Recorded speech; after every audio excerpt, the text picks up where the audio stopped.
नमस्कार, आप देख रहे हैं देश न्यूज और मैं हूं आपके साथ अजय सक्सेना।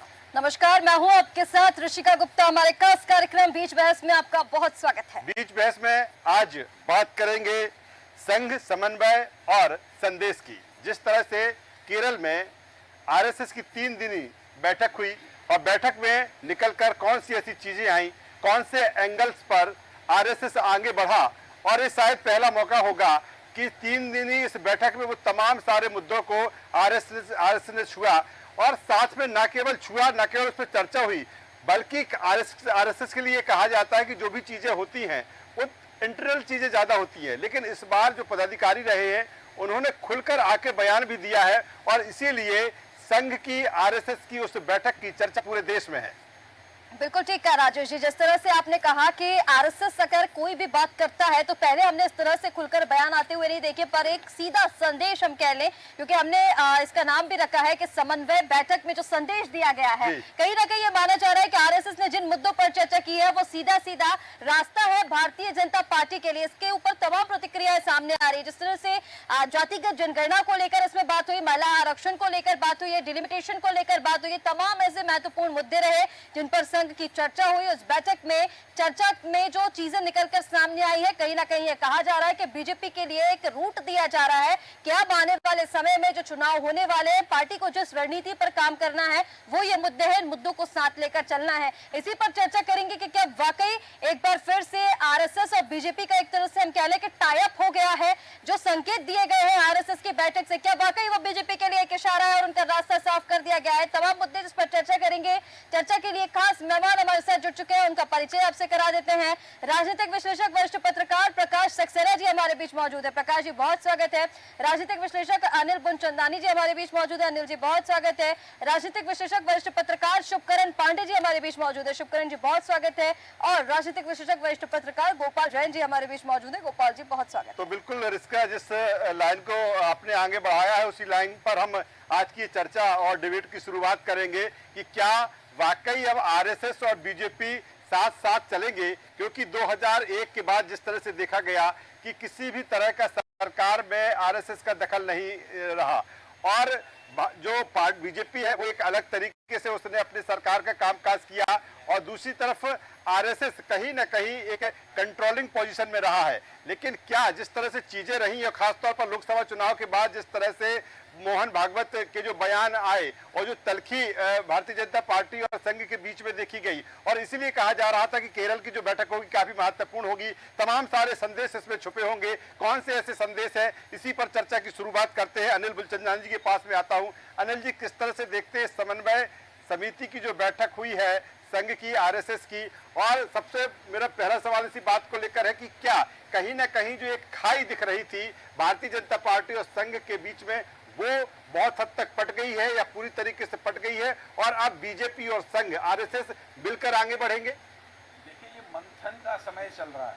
भारतीय जनता पार्टी और आरएसएस मिलकर मंथन कर रहे हैं, और भारतीय जनता पार्टी के नेता आरएसएस को, संघ के स्वयंसेवकों को या मोहन भागवत जी को अभिभावकों के रूप में मानते हैं। और जिस प्रकार से एक परिवार के मुखिया होने के नाते आरएसएस ने उन्हें समय दिया शासन करने का, शासन चलाया, फिर उसमें से जो लोकसभा चुनाव के समय में परिणाम थोड़े डगमगाए, तो जैसे एक परिवार का बड़ा अगर बच्चों से कोई गलती, कोई भूल चूक होती है तो उसको सुधारने के लिए मंथन का समय देता है, वही मंथन का समय आरएसएस ने भारतीय जनता पार्टी के कुछ वरिष्ठ नेताओं को और उनको बुलाकर उनको संकेत देना प्रारंभ किए कि सत्ता के नशे में मगरूर होकर स्थानीय नेताओं को इस प्रकार से दरकिनार ना करें, जैसा कि संकेत आ रहा था कि उत्तर प्रदेश के चुनाव में योगी आदित्यनाथ जी के चॉइस को, उनके पसंदीदा लोगों को दरकिनार किया गया था, उसका परिणाम। तो वो सब जो चीजें मंथन हुई हैं, उस मंथन के बाद जो अब निकल कर आएगा वो निश्चित रूप से भारतीय जनता पार्टी के लिए भी अच्छा होगा, देश के लिए भी अच्छा होगा, और संघ तो अभिभावक के रूप में भारतीय जनता पार्टी के साथ सदैव से खड़ा है। क्या बुलचंदानी, जिस तरह से आपने कहा कि तमाम सारी जो चीजें रही हैं वो अब दूर हो गई, क्या भारतीय जनता पार्टी का भी जो धर्म संकट था, खासतौर पर जातिगत जनगणना को लेकर, वो भी दूर हो गया? और कहीं ना कहीं यहाँ पर आरएसएस ने ये भी लाइन दी है कि जो 28 साल से बिल अटका हुआ है 33% महिला आरक्षण को लेकर, जो कि संसद में 33% महिलाओं की भागीदारी होना चाहिए, कहीं ना कहीं इसकी भी लाइन उन्होंने भारतीय जनता पार्टी को दे दी है। देखिए, केरल के कार्यक्रम से पहले जो भारतीय जनता पार्टी और संघ के नेताओं के बीच में मंथन हुआ, उसके अंदर ये तय हो गया होगा कि हमें इस प्रकार की लाइन, इस ट्रैक पे चलना है, और वही संकेत मिलना प्रारंभ हुए हैं कि भारतीय जनता पार्टी और संघ मिलकर राष्ट्रहित के लिए, क्योंकि राष्ट्रवाद का और भारत की संस्कृति के संरक्षण के लिए जो संकल्प था भारतीय जनता पार्टी का, उसमें निश्चित रूप से संघ का महत्वपूर्ण रोल रहा है, और उसी ट्रैक पर आने के लिए, उनकी सुविधा करने के लिए इस प्रकार का वक्तव्य आना प्रारंभ। बिल्कुल बिल्कुल ठीक है, जैसे कि आपने कहा कि कहीं ना कहीं मंथन का समय है, मंथन का दौर शुरू हो गया। और एक बात और आपने यहाँ पर कही कि संघ जो है वो अभिभावक के रूप में है। इसी बात को हम आगे बढ़ाएंगे। देखिए राजेश जी, जैसे कि हमने चर्चा की थी पहले भी कि 5 ऐसे महत्वपूर्ण मुद्दे रहे हैं जिस पर आरएसएस ने चर्चा की है समन्वय बैठक में। 3 दिन में इस बैठक में उन महत्वपूर्ण मुद्दों पर चर्चा हुई जो कहीं ना कहीं आगे अब रणनीति में रहने वाले हैं। प्रकाश जी, महिला आरक्षण को लेकर क्योंकि बात हुई थी, अब संघ का ये मानना भी है कि अगर 2029 तक 33% जो आरक्षण की बात की जा रही है महिलाओं को, वो दे दिया गया और संसद में अगर इतनी महिलाएं पहुंच जाती हैं तो कहीं ना कहीं इतिहास बदलने का काम होगा। तमाम चीजों पर चर्चा हुई। एक इस मुद्दे पर दूसरा, क्योंकि संघ ने अभी कुछ समय पहले हमने चर्चा में भी लिया था कि एक तीखी टिप्पणी सामने आई थी, बीजेपी को लेकर एक सीख उन्होंने दी थी, उसके बाद से कहीं ना कहीं चीजें बिगड़ी हुई थी। लेकिन क्या अब आरएसएस और बीजेपी साथ मिलकर काम करेंगे? अभी जैसे फूलचंद जी ने कहा कि संघ के जो प्रमुख हैं वो अभिभावक हैं।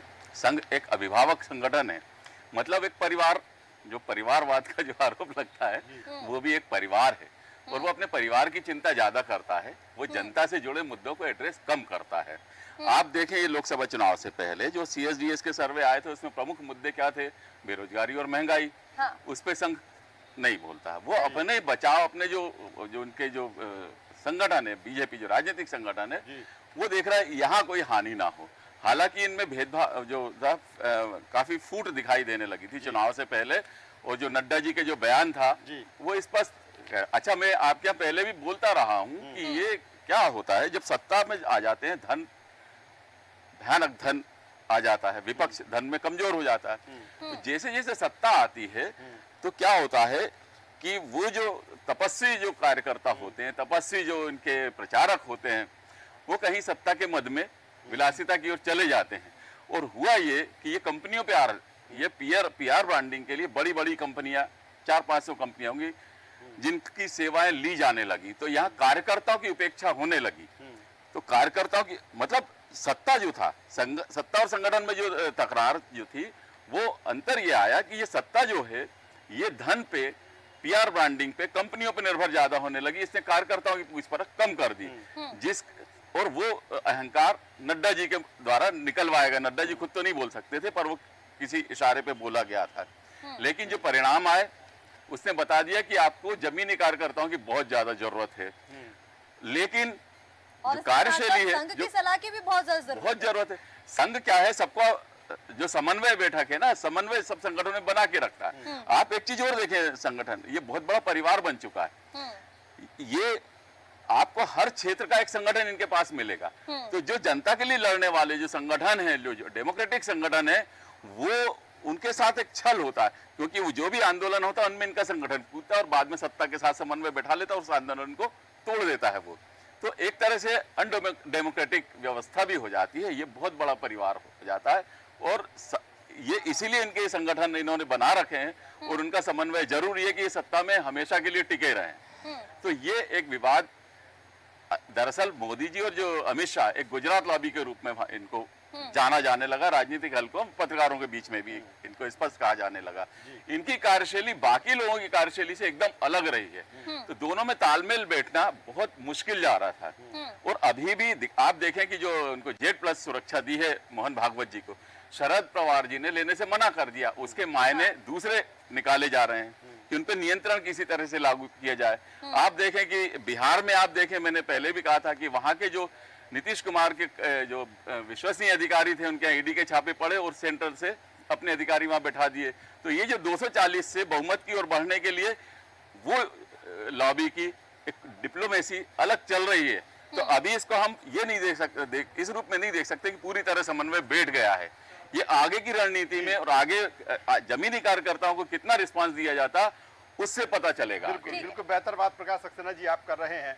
और दूसरी तरफ क्योंकि चर्चा हम इसी बात को लेकर कर रहे हैं, आरएसएस का क्या संदेश है, इसीलिए चर्चा कर रहे हैं क्योंकि वो तमाम सारी चीज़ें इस जो समन्वय बैठक में हुई हैं उस पर पश्चिम बंगाल का मामला भी आया। और जो बात चर्चा में था कि जिस तरह से वहाँ पर एक रेप का मामला आया, और उसके बाद ये कहा जा रहा था कि कानून व्यवस्था का हवाला देकर वहाँ पर राष्ट्रपति शासन लागू किया जाना चाहिए, इसको लेकर भी उस बैठक में समन्वय बैठक में बात हुई। लेकिन आरएसएस ने साफ मना किया कि इस तरह का डिसीजन वहाँ पर ठीक नहीं है। दूसरी तरफ चाहे यूसीसी का मामला हो, जातिगत गणना की पहले ही बात की, महिला आरक्षण की पहले ही बात की, वो तमाम सारे मुद्दों को, बांग्लादेश में जिस तरह से हालात रहे, जिस तरह से हिंदुओं पर वहाँ पर अटैक हुआ, तमाम सारों की चर्चा वहाँ पर हुई। न केवल चर्चा हुई, वहाँ पर वो सामने भी वो चीज़ें आई हैं। मैं गोपाल जैन जी के पास में आता हूँ।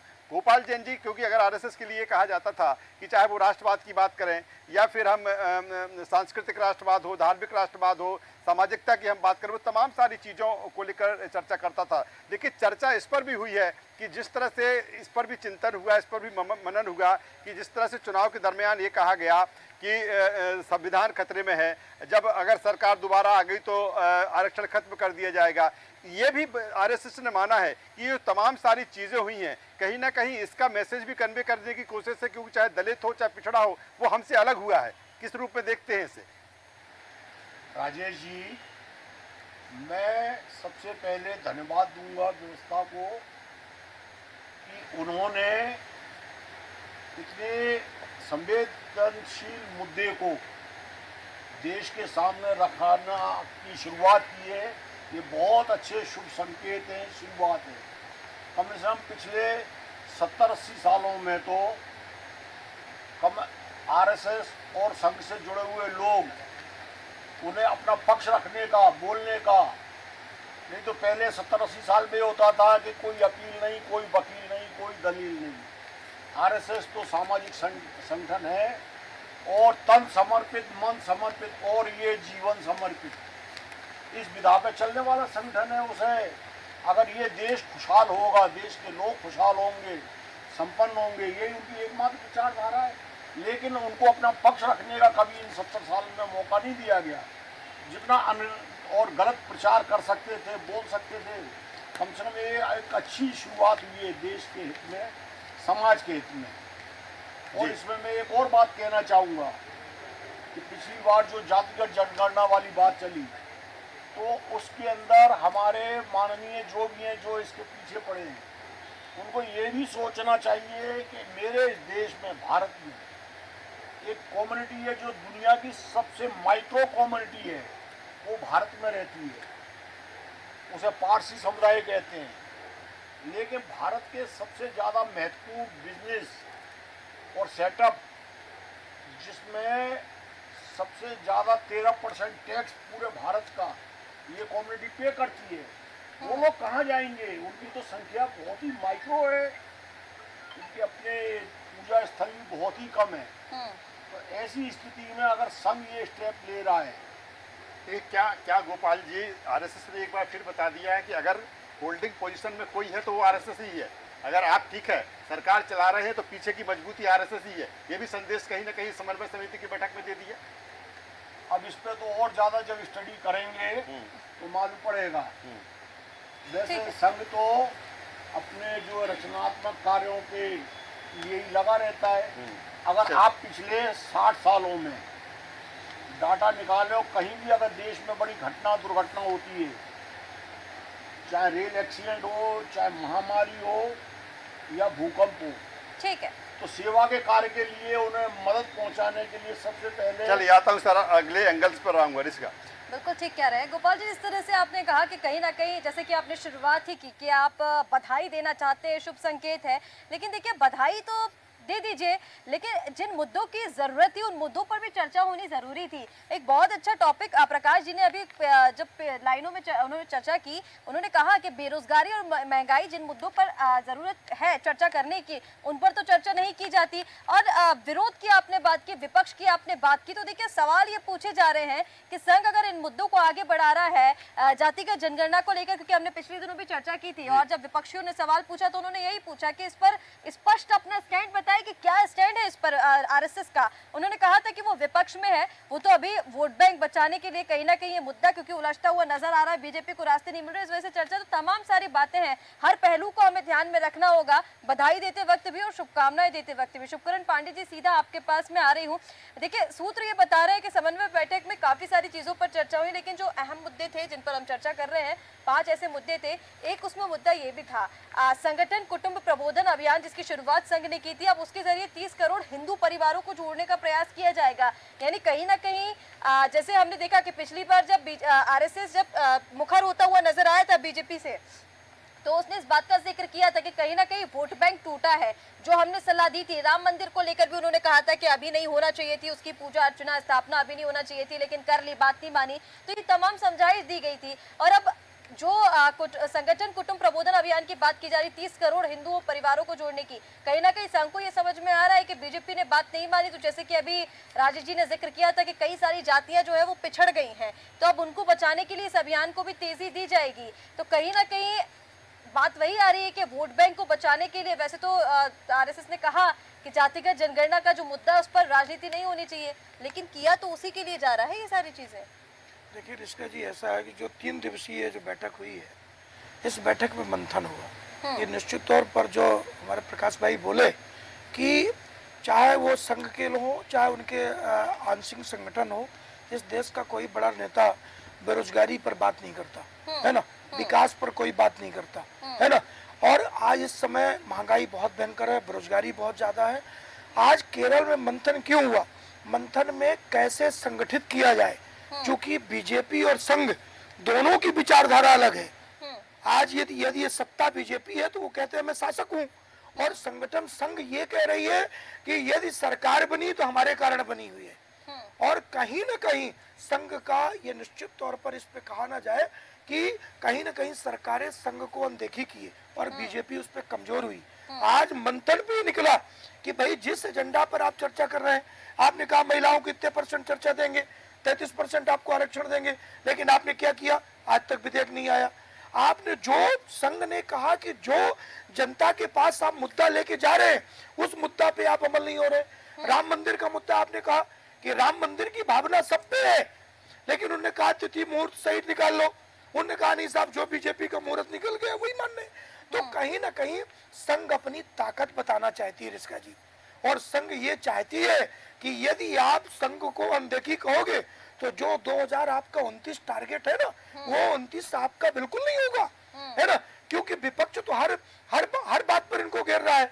तो संघ ने अपने केरल के मंथन करके बीजेपी को ये मैसेज दिया है कि ज्यादा उड़ो मत, बड़ा जमीन पकड़ के चलो। और आप ये कहना चाह रहे हैं कि संघ के बिना भारतीय जनता पार्टी कुछ भी नहीं है? निश्चित तौर इसका जी, संघ एक रीढ़ है, और यदि वो नेता संघ को कहीं ना कहीं अनदेखी किए तो निश्चित इनका 2029 जो टारगेट है ना, बहुत मुश्किल हो जाएगा। इस समय आपको बेरोजगारी की चिंता करना है, महंगाई की चिंता देखना है, आम आदमी जीवन जीना मुश्किल हो गया। आप देखिए सब्जियों का भाव देखिए, हर चीज आप देखिए भाव हो गई। कोई भी देश का बड़ा नेता रिश्का जी आज महंगाई पर चर्चा नहीं कर रहा कि आखिर महंगाई कैसे कंट्रोल हो, टैक्स कैसे कम हो। आज आदमी क्या करता है, साहब आग लगवा दो, दंगा हो जाए, दंगा पर चर्चा हो रही है ना, विकास पर चर्चा कहीं नहीं। जनता चाहती है, एक मिनट, जनता चाहती है कि यदि हमने आपको चुना है तो देश को राहत दे, जनता को राहत दे, आम आदमी लाइन ऑर्डर ठीक करें। चलिए, इस बैठक के बाद ये लग रहा है इसका कि जो एक किसी गाड़ी के जब अलाइनमेंट मिलाया जाता है, शायद ऐसे ही बीजेपी के अलाइनमेंट आरएसएस ने मिला दिया है। तमाम सारी चीजें हैं, तमाम सारे एंगल है, तमाम सारे मुद्दे हैं। हमारे साथ में वरिष्ठ पत्रकार राजनीतिक विश्लेषक योगीराज योगेश जी है, स्वागत करूंगा सर आपका। और सीधा सा सवाल इसी बात को लेकर, क्योंकि जिस तरह से उस समन्वय बैठक की हम बात कर रहे हैं, जिसको लेकर बहुत ज़्यादा चर्चा पहले से भी थी और अब भी चर्चा है, क्योंकि बैठक हो चुकी है। और ये भी कहा गया कि जेपी नड्डा ने जिस तरह से बयान दिया था, और कहीं ना कहीं उन्होंने ये अहमियत बताई थी बीजेपी को लेकर कि किस तरह से बीजेपी अपने बलबूते पर आगे बढ़ने लगी है, लेकिन आरएसएस ने कहीं ना कहीं ये भी बता दिया है कि बिना संघ के आप अधूरे हैं। मेरा सीधा सवाल इसी बात को लेकर है, क्योंकि जिस तरह की स्थितियां परिस्थितियां इस समय वर्तमान में है और विपक्ष तमाम सारे मसलों को लेकर सरकार पर हमलावर है। वो ये भी कहा जाता है कि जिस अंदाज में सरकार को या पार्टी को जवाब देना चाहिए, कांग्रेस को या फिर विपक्ष को, वो नहीं दे पा रहे हैं। क्या आरएसएस की इस बैठक में आरएसएस ने वो एजेंडा भी सेट कर दिया है कि अब किस तरह से मसलों को, चाहे वो जातिगत जनगणना हो, चाहे महिला आरक्षण की बात हो, यूसीसी की बात हो, कोलकाता की बात हो, बांग्लादेश हो, तमाम चीज़ें, संविधान हो, ये तमाम आरक्षण हो, तमाम सारी चीज़ें, तो क्या लाइन लेंथ यहाँ से सेट कर दी है कि आपको जवाब देना भी है तो आपको इस तरह से जवाब देना, क्योंकि हर एक पॉइंट की वहाँ पर व्याख्या भी की गई है। जी राजेश जी, वैसे आप बिल्कुल ठीक कह रहे हैं। आपने जो अलाइनमेंट सुधारने की बात कही, तो मुझे ऐसा लगता है कि अलाइनमेंट सुधरा है, क्योंकि बीते कुछ दिनों में ऐसा हो गया था कि उनकी गाड़ी में जो है एक पहिया ट्रैक्टर का था और एक बैलगाड़ी का था। अब उसको ठीक करने की कोशिश की जा रही है, और मुझे ऐसा लगता है कि देश के ज्वलंत मुद्दों के लिए गाड़ी का सही पटरी पर चलना बहुत ज़रूरी है। तो यदि दिशा तय भी हो रही है तो भी एक अच्छी बात है। लेकिन आपको मैं बता दूं, ये सारी चीज़ें बहुत पहले से चल रही थी। मैं एक दो चुनाव और पहले आपको ले जाना चाहता हूँ। बिहार का जब चुनाव हुआ था तब संघ प्रमुख ने एक छोटी सी बात कह दी थी कि साहब आरक्षण की समीक्षा होनी चाहिए, और वो जरा सा बयान बिहार में सरकार को ले डूबा। ऐसे फिर दो तीन कई चीज़ें ऐसी आई, जैसे संघ के जो अनुषांगिक संगठन है, जैसे किसान संघ है या मजदूर संगठन है। अब देश में इतने बड़े बड़े किसान आंदोलन हो गए, उस किसान आंदोलन में ये किसान संघ कहाँ था? बिल्कुल। तो ऐसे जो संघ के अनुषंगिक संगठनों की कार्यप्रणाली को लेकर भी थोड़े से सवाल खड़े हुए। ठीक है। तो शायद सरकार को ऐसा लगा कि काम तो हम कर रहे हैं, और हर बात में श्रेय साहब, संघ जब देखो जब ऊपर से चढ़ाई कर देता है कि वो तय करेगा, ये तय करेगा। तो ये जो वर्तमान चुनाव में एक स्टेटमेंट आया जेपी नड्डा का, जब जातिगत जनगणना को लेकर सर बयान दिया गया तब भी उनको अंपायर बना दिया गया। बिल्कुल बिल्कुल ठीक कर रही हैं आप। तो लगातार जब ऐसी बातें हुई तो सरकार की तरफ से भी एक बयान आया। ये हो सकता है इसका जवाब हो या इसकी स्ट्रेटेजी का हिस्सा हो कि अब हम संघ से ऊपर चले गए। तो ये जो रिफ्ट है ये कई दिनों से चल रही है, और इनके कर्ता धर्ताओं को, चाहे संगठन के कर्ता धर्ता हो, चाहे भारतीय जनता पार्टी के कर्ता धर्ता हो, 2024 के चुनाव नतीजों ने बता दिया कि यदि आप दोनों इसी तरह चलते रहे तो अभी 244 पे आए हैं, ये नीचे ही डिक्लाइन होगा। तो शायद ये चिंता दोनों को सताई, और दोनों ने इस बात को लेकर कोऑर्डिनेशन ठीक किया। संघ के अनुषांगिक संगठनों में तो क्या योगी राज जी, जिस तरह की जो चीजें हुई हैं, और फिर मैं वही कहूंगा कि संघ ने जिस तरह से एक्शन लिया है तमाम सारी चीजों को लेकर, तो संघ को भी चिंता है कि आने वाले समय में जितने भी चुनाव हों, चाहे वो विधानसभा के चुनाव हो या फिर 2029 में फिर हम लोकसभा चुनाव को लेकर जाएंगे, तो कहीं ना कहीं ये जो ट्रैक जिसका मैंने पहले भी किया कि ये ट्रैक इसीलिए पकड़ाया है कि आपको किस तरह से रिकवर करना है। नहीं, बिल्कुल ठीक बात है। अब आप देखिए, जातिगत जनगणना की जितनी बात होती है, ये राहुल गांधी जो भी मुद्दे उठाते हैं, चाहे फिजूल की हो चाहे बेफिजूल की हो, लेकिन उसका उतना आक्रामक रूप से संघ की तरफ से और भारतीय जनता पार्टी के प्रवक्ताओं के लिए या पार्टी की तरफ से उतना आक्रामक रूप में जवाब नहीं दिया जाता। और यही वजह है कि विपक्ष जो है अपने ऐसे एजेंडा फैलाने में सफल हो गया है जो सही नहीं था। ठीक है। तो आक्रामकता बहुत जरूरी है, और मुझे लगता है कि शायद संघ को ये लग रहा है कि अब इन मुद्दों पर खुल के बात करनी चाहिए। बिल्कुल। और उसमें ना बीजेपी ने संघ है, बिल्कुल योगी राज जी, खुलकर भी बात होना चाहिए, और पूरी तरीके से कोई चीज आप स्टेप ले रहे हैं तो पूरी उसकी व्याख्या भी होना चाहिए कहीं ना कहीं। बिल्कुल ठीक कहा राजेश जी आपने। देखिए, व्याख्या तो हर चीज की होनी चाहिए, और एक बात आपने बहुत अच्छे से कही कि जिन मुद्दों पर अगर कहीं बीजेपी फंस रही है तो वहां पर संघ कहां चला जाता है, उन मुद्दों पर बयान क्यों सामने नहीं आते। अनिल मूलचंदानी जी, आपसे समझना चाहेंगे, क्योंकि आप ही ने कहा था कि संघ एक अभिभावक के रूप में काम करता है, और जैसे कि अभी बात आई कि अगर बीजेपी सत्ता में है तो शासक संघ को ही माना जाएगा, लेकिन किसान आंदोलन पर संघ कहाँ था?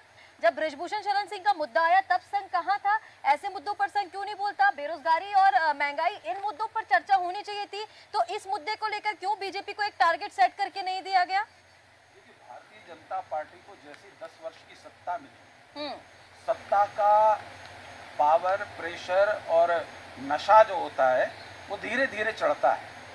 5 वर्ष पहले निकल गए, फिर 5 वर्ष का जो नशा चढ़ा था वो नशा उतारना बहुत जरूरी था।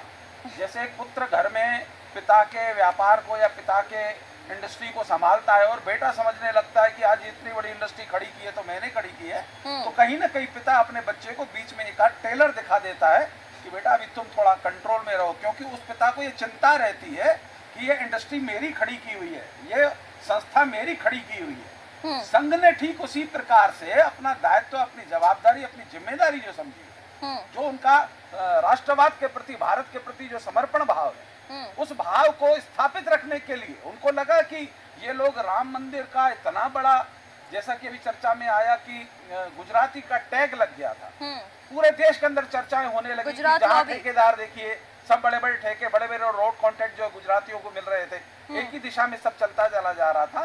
तो वो सब जो परिस्थितियां बन रही थी, उन परिस्थितियों को कंट्रोल करने के लिए जो चुनाव का परिणाम पिछले आए, लोकसभा में आए, वो उचित थे, क्योंकि अगर वो परिणाम नहीं आते तो शायद ये सत्ता का नशा और ज्यादा चढ़ता।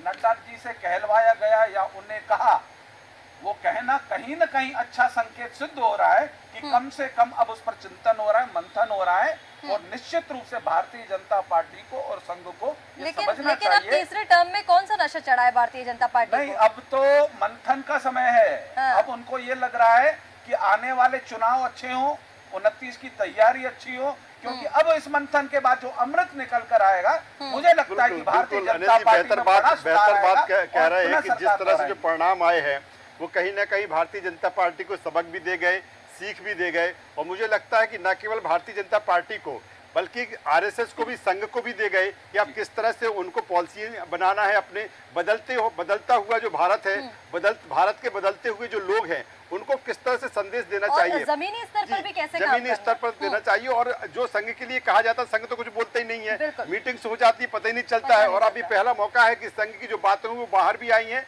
और न केवल ऐसे ही नहीं आई, सूत्रों के हवाले से खबरें नहीं है, वहाँ के पदाधिकारी जो थे, जितने भी बैठक में थे, उन्होंने खुद वहाँ पर इंटरव्यू दिए, उन्होंने खुद बाहर निकल कर आए। मैं सीधे इसी को, जो व्याख्या शब्द मैंने इस्तेमाल किया था, प्रकाश सक्सेना जी के पास में आता हूँ। एक उदाहरण को लेकर जिस तरह से इस समन्वय बैठक में यूसीसी को लेकर वहां पर किया गया कि संघ ने कहा कि यूसीसी को लेकर ये कहा कि जनता के बीच में अब यूसीसी है, उत्तराखंड में से पहले पब्लिक डोमेन में रखा, 2 लाख से ज्यादा लोगों से चर्चा हुई है, अब लोगों का इसका अनुभव है, इस पर अब चर्चा की जा सकती है। एक ये उदाहरण है। क्या प्रकाश सक्सेना जी अभी ये आरएसएस मानता है, और कहीं ना कहीं ये संदेश भारतीय जनता पार्टी को भी है कि आप कोई भी स्टेप लें, आपने नोटबंदी की, किसी को कानों हवा नहीं लगी, अचानक नोटबंदी हो गई, अगर इस तरह के जब डिसीजंस होते हैं उसके पहले आपको पब्लिक डोमेन में भी लाना चाहिए, उस पर चर्चा भी होना चाहिए, विपक्ष में चर्चा होना चाहिए। विपक्ष कितना मानता है नहीं मानता ये अलग बात है, लेकिन चीजें चर्चा में आना चाहिए, ये संदेश भी है। बिल्कुल संदेश है, और यूसीसी कोई बहुत बड़ी बात ही नहीं थी, वो तो संविधान में प्रावधान करके हमारे संविधान निर्माता पहले ही करे चले गए थे। आप डायरेक्टिव प्रिंसिपल्स में देखें, उन्होंने पहले ही प्रावधान किया था कि जब राज्य सक्षम हो तो अपने अपने वहां पर अपने हिसाब से यूसीसी को लागू कर दे। और आप देखिए, स्टेट ने तो सेंट्रल ने तो करा नहीं, वो स्टेट वाइज हुआ ना। यदि उत्तराखंड में हुआ तो वो एक राज्य सरकार ने किया, तो उसमें क्या है कि समानता, उस समय स्थितियां जब देश की आजादी की लड़ाई और आजाद हुए तब वो परिस्थितियां नहीं थी कि हम इन मुद्दों को छेड़ें, लेकिन बाद में आप यूसीसी ला सकते थे। बहुत से तो सुप्रीम कोर्ट के आदेशों के बाद लागू किए गए, महिलाओं को बराबरी का अधिकार दिया गया, तो वो आराम से, और इस पे कहीं कोई विवाद नहीं है इस पे। पर जिस तरह से जैसे सीएए लाए, लोगों में इसको विवाद बनाने के लिए लाए। आप देखिए, बांग्लादेश की बात होती है, कितने हमारे हिंदू शरणार्थी बॉर्डर पे बताए गए, जो मैं सोशल मीडिया पे देखता हूँ कि वो खड़े हैं, इंतजार कर रहे हैं हमें नागरिकता दे दें। भाई जब सीए ले आए तो क्यों नहीं दे पा रहे आप नागरिकता? आप देश के अंदर के आप आंकड़े निकालिए, कितने लोगों को नागरिकता दे दी, लेकिन उसको विवाद बनाना था, पोलराइज करना था पब्लिक को। ये सरकार इवेंट के रूप में चलती रही। जैसे हमारे योगी जी ने कहा था कि वो इसके अनुसांगिक संगठन कहाँ गए, मुझे ध्यान है किसान आंदोलन में भारतीय किसान संघ था, लेकिन बाद में रणनीतिक तौर पे वो उससे अलग हो गया था, उससे अपने मतभेद जाहिर करते हुए बाद में अलग हो गया था। संघ बहुत प्रभावी पहले नहीं था, वो जमीनी स्तर पे काम करता था, वो धीरे धीरे अपनी ताकत बढ़ा रहा था, लेकिन वो परिणामों को परिवर्तित कर दे इतना सक्षम नहीं था। लेकिन कारपोरेट के हिसाब से जब हमारे नायक तय होने लगे, आप देखें, मुझे पुराना ध्यान है कि जब संघ की बैठकों में, संघ की शाखाओं में लोग कम जाने लगे तो उन्होंने रामदेव बाबा के योग शिविरों का उपयोग किया। रामदेव बाबा की एंट्री हुई वहां पे, उस शिविर के बहाने संघ के में उपस्थिति दिखना चालू हुई। फिर उस रामदेव बाबा की महत्वाकांक्षाएं जागी, तो वो जन लोकपाल के लिए जो आंदोलन हुआ वो अपनी पार्टी के बैनर पे बैठक में उन्होंने धरना दिया, तो उनमें लट पड़े, वो फिर भागे। आपने देखा किस तरह भागे। उनको भी समझ में आ गया कि हम इनसे हटके नहीं राजनीति कर सकते, तो वापिस इधर आ गए। तो इन सबका प्रयोग हुआ। आप देखें, यदि हम बांग्लादेश की स्थितियों का यहाँ पर हम लोगों को डराने का प्रयोग जो आईटी सेल करती है, ये स्थितियां तो 2014 में ही बनी थी, जब अन्ना आंदोलन के समय लोग घरों में घुस के मंत्रियों को, नेताओं को मारने के लिए निकल पड़े थे, लेकिन अन्ना से अपील करवाई कि हमें हिंसा नहीं करना है। तब कौन लोग थे वो भड़काने वाले? तो ये क्या है, राजनीतिक लोग अपने हिसाब से जनता की भावना में उबाल लाते हैं, सत्ता में आते हैं और उस चीज से फिर पलट जाते हैं। आप जो संघ की चिंता, संघ उस मुद्दों को एड्रेस नहीं कर रहा, लेकिन मुख्य चिंता है कि आप सिर्फ इवेंट और झूठे प्रचार से जनता को भूखा नहीं रख सकते। एक भक्ति काल ये चल रहा है, एक भक्ति काल अकबर के टाइम पे भी था, तब भी कबीर ने कह दिया था, बिन भोजन भजन ना होए गोपाला, ले जा अपनी कंठी माला। आप जनता से जुड़े मुद्दों को नजरअंदाज करेंगे, उसको एड्रेस नहीं करेंगे, तो आप कितने ही प्रयास कर लें, जनता में धीरे धीरे बगावत होगी जो आपसे संभाली नहीं जाएगी। आप कितने ही समन्वय बैठा लें, आप संसाधनों पे खुद बैठ जाएंगे, जिन संसाधनों को जनता के पास जाना चाहिए। यदि आपका इतना विशाल परिवार उसको पे बैठ जाएगा, तो उसको आप कहां से दोगे? आपने जनता से छीना है, सारी सब्सिडी छीनी, रोजगार जो पहले हुआ करते थे उतने भी नहीं है। आप देखें, जितने भर्ती परीक्षाएं सब लीक हो रही हैं, युवा ठगा हुआ महसूस कर रहा है। आप भले नकारें, नकार लीजिए, आप विज्ञापनों में नकार लीजिए, आपके जो प्रवक्तागण नकार लेंगे, लेकिन जमीनी स्तर पर जो उबाल आ रहा है उसको आप कैसे दबाएंगे? मुझे लगता है कि यही एक संदेश भी है आरएसएस का कि आप जमीन पर आ जाइए और जमीन पर रहकर जो भी चीजें हैं, जो भी आपके कार्यक्रम बनाना, योजनाएं बनाना है, वो बनाइए और कहीं ना कहीं जनता को मूल में उसमें रखिए, जनता को जोड़िए, आप उसकी समस्या को समझिए, गंभीरता से लीजिए। जी, लेकिन देखना ये भी होगा कि अब पब्लिक डोमेन में क्या क्या चीजें सामने आती है, क्योंकि अब इस बात पर भी चर्चा है कि अब आरएसएस के और बीजेपी के कोर एजेंडे में क्या रहने वाला है। ये बेहद महत्वपूर्ण प्रश्न हो गया। गोपाल जी, इसी प्रश्न को लेकर मैं आपके पास आ रही हूँ। क्या लग रहा है आपको, अब आरएसएस का कोर एजेंडा यानी भारतीय जनता पार्टी का अब कोर एजेंडा क्या रहने वाला है? क्या जातिगत जनगणना कोर एजेंडा बनेगा, महिला आरक्षण कोर एजेंडा बनेगा? क्योंकि ये दो महत्वपूर्ण मुद्दे हैं जिनको लेकर विपक्ष शुरुआत से घेरता भी आया है और अब इसको लेकर आरएसएस ने भी संकेत दे दिए हैं। तो क्या बीजेपी किस मुद्दे को लपकने वाली है अब?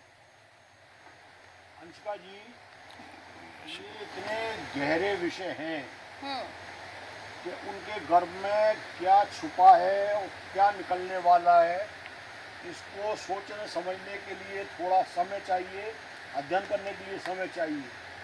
आरएसएस के कौन से पिटारे से क्या निकलने वाला है और उसका अर्थ क्या हुआ। लेकिन आरएसएस ने तो पिटारा खोल दिया सर, सीधे सीधे संकेत लेकिन दे सर दिए। अगर सामने तो गोपाल जी अभी नहीं निकाला, आप कितने ही गहरे विषय हो, अगर अभी नहीं निकाला आपने, कितने भी अंदर क्यों न दबे हो, तो बहुत देर हो जाएगी, क्योंकि सारा विपक्ष तो निकाले बैठा है अब तो सामने। लोकसभा चुनाव हो गए सर, नतीजे सामने आ गए कि आपने पिटारा नहीं खोला तो क्या नतीजे होते हैं। अब मैं आरएसएस का प्रवक्ता नहीं हूँ जी, हाँ। लेकिन उनकी कार्यशैली, वो कितना अपने प्रवक्ताओं को आगे लाते हैं, कितना लिटरेचर आगे लाते हैं, कितने, ये बात तो बिल्कुल पक्की है कि जो जमीनी कार्यकर्ता है वो साधन विहीन है और उसको साधन संपन्न करना पड़ेगा। उसके पेट में रोटी डालनी पड़ेगी, डालना चाहिए, उसकी गाड़ी में पेट्रोल डलाना पड़ेगा।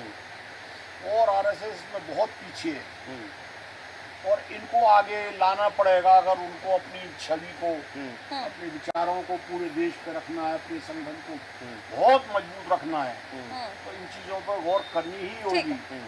बिल्कुल बिल्कुल गोपाल जी सही है। और मुझे लगता है कि जो चीज़ें हैं, कितनी ही गहराई में चीज़ें रही हों, और भले ही अभी तक आरएसएस भी कुछ बोलने के लिए तैयार नहीं था, भारतीय जनता पार्टी बोलने के लिए तैयार नहीं थी, लेकिन लगातार अगर देखा जाए, लोकसभा चुनाव हो, विधानसभा चुनाव हो, राहुल गांधी हो, कांग्रेस हो, लगातार जातिगत जनगणना की बात करते रहा। और यही कारण है कि अब कहीं जाकर आरएसएस ने भी अपना स्टैंड क्लियर किया है, और बहुत कुछ जो धर्म संकट भारतीय जनता पार्टी के सामने था कि इस पर क्या स्टैंड लेना है, उस स्टैंड का भी line length Bharatiya Janata party को आरएसएस ने दे दिया है कि नहीं, जातिगत जनगणना जरूरी है और वो कराना ही होगी। साथ में महिला आरक्षण का भी जोड़ा है, और ये भी कहा है कि इसका राजनीतिक, खासतौर पर जातिगत जनगणना की हम बात करें, कि इसका राजनीति में इसका इस्तेमाल नहीं होना चाहिए, लेकिन ये भी कहीं ना कहीं व्याख्या और एनालिसिस का विषय है इसका। बिल्कुल ठीक कह रहे हैं राजेश जी, कहीं ना कहीं इन चीज़ों को लेकर व्याख्या करनी होगी, एनालिसिस इसका बड़े उस पर करना होगा।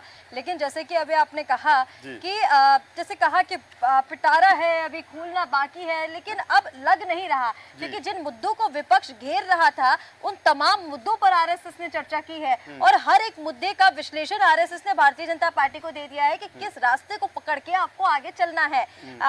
शुभकरण पांडे जी, लेकिन क्या अब जो, क्योंकि 5 राज्यों में विधानसभा चुनाव होने और ऐसे में अहम इसलिए भी है क्योंकि उन 5 राज्य, अगर जम्मू कश्मीर की हम बात कर ले, हरियाणा की हम बात कर ले, तो यहाँ पर बीजेपी कुछ खास अपने पैर जमा नहीं पाई है। जम्मू कश्मीर में भी अब तो कांग्रेस का भी गठबंधन हो गया है, वहां पर पीडीपी को भी लेकर कांग्रेस अपने उसमें करने की अभी कोशिश में है। लेकिन कहीं ना कहीं ये जो राज्य हैं इनको लेकर चर्चा तो नहीं हुई, सूत्र ऐसा कह रहे हैं उस समन्वय बैठक में, लेकिन वो ये कह भी रहे हैं कि इनको लेकर आरएसएस पहले से चर्चा करता है। चुनाव में हर एक कोई सा भी चुनाव हो, आरएसएस की उस पर वर्किंग पहले से रहती है। तो क्या इन एजेंडों के जरिए अब बीजेपी को इन राज्यों में फायदा हो सकता है, क्योंकि आरएसएस ने हर एक मुद्दे पर सलाह दे दी है कि किस मुद्दे पर कैसे टैकल करना है आपको विपक्ष को। देखिए ऋषिका जी, जो मंथन आपने कहा ना, केरला में 3 दिन मंथन जो हुआ, उस मंथन का जो सार है, हर राज्य का एक अपना अलग अलग मुद्दा है, हर राज्य का विकास है। प्रायोरिटी में उन्होंने ये कहा कि आपको विकास का मुद्दा आपको देखना पड़ेगा।